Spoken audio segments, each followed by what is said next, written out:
Hello, my name is Robert Kiyosaki, and I'm best known for a book called Rich Dad, Poor Dad, which I published in 1997, and it has been on the New York Times bestseller list and bestseller list all over the world for, I think, nearly 7 years, which is, if I may say so myself, quite an accomplishment. My other book, the latest book that just came out in 2008, is How to Increase Your Financial IQ, and in these economic, volatile times, I really think increasing this, your number one asset, your IQ, is especially important today. So what I'm going to be talking to you about is something I call the new rules of money. And before I go into the new rules, I'll just explain why they're new rules. The rules of money changed first in 1971 when President Nixon took us off the gold standard, and second in 1974 when ERISA was passed. And ERISA now is known as a 401k. The reason ERISA is so important, or 1974 is so important, it meant to all employees that you no longer had a paycheck for life. The company was not going to take care of you for the rest of your life. So 1974 meant you had to now sort of save and invest enough money so that you could afford to pay yourself a paycheck for the rest of your life. So that's why after 1971 and 1974, the rules of money changed. So before I go into the new rules, I'd like to go into the old rules. Prior to 1971, the old rules were: go to school, get a safe, secure job. The second was work hard to earn more money. 3, save money. 4, buy a house.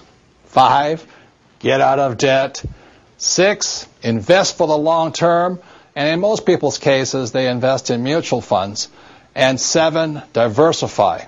So those are the old rules, and when I talk to even young people today, people under 20 years old, they still say the same thing. I'm going to school to get a safe, secure job. I'm going to work hard to make a lot of money. I'm going to save money. I'm going to buy a house. I'm going to get out of debt. I'm going to invest for the long term in mutual funds, and I'm going to diversify.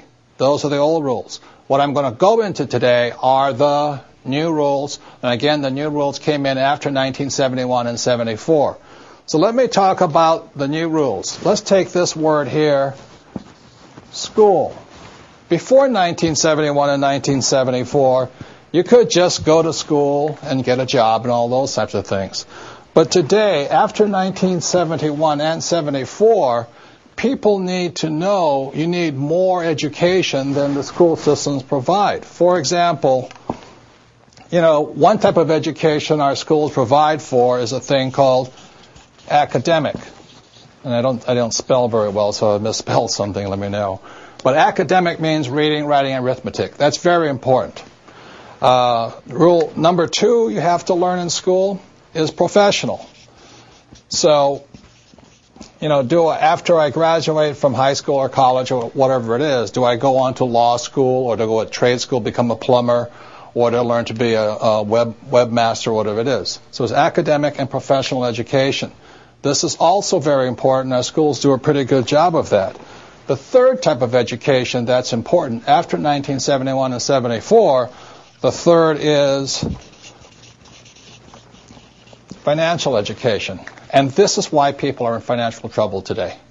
Because our school systems have very little, if any, financial education. And the only kind of financial education many school teachers are teaching kids is stuff they know, which is get a safe, secure job, work hard, save money, get out of debt, invest in a house, and invest in mutual funds. That is inadequate financial education today. And the Rich Dad Company is an educational company that provides financial education appropriate to these times. So that's the first set of new rules. The new rule is after 1971 and 74, we all need more financial education and invest in our greatest asset, our minds, or increasing our financial IQ. So the advantage I had in my life was my poor dad was an academic guy. He was a PhD, head of education. He's a great, great guy. I love him dearly. But as you know, since we don't teach much about financial education, people are in financial trouble today. And that's where my rich dad kicked in. My rich dad thought this was very important, and my poor dad thought this was very important. So that's the difference between rich dad and poor dad. And one more thing, the reason I apologize for my spelling is even though my dad was the head of education for the state of Hawaii, he had me as his son, which kept him humble. And I flunked out of high school twice because I could not spell. So I'm not very good at academically. In fact, I'm not good to all of this stuff, but it's a combination of these three types of education that are essential today in this new economy, this new set of rules in the world.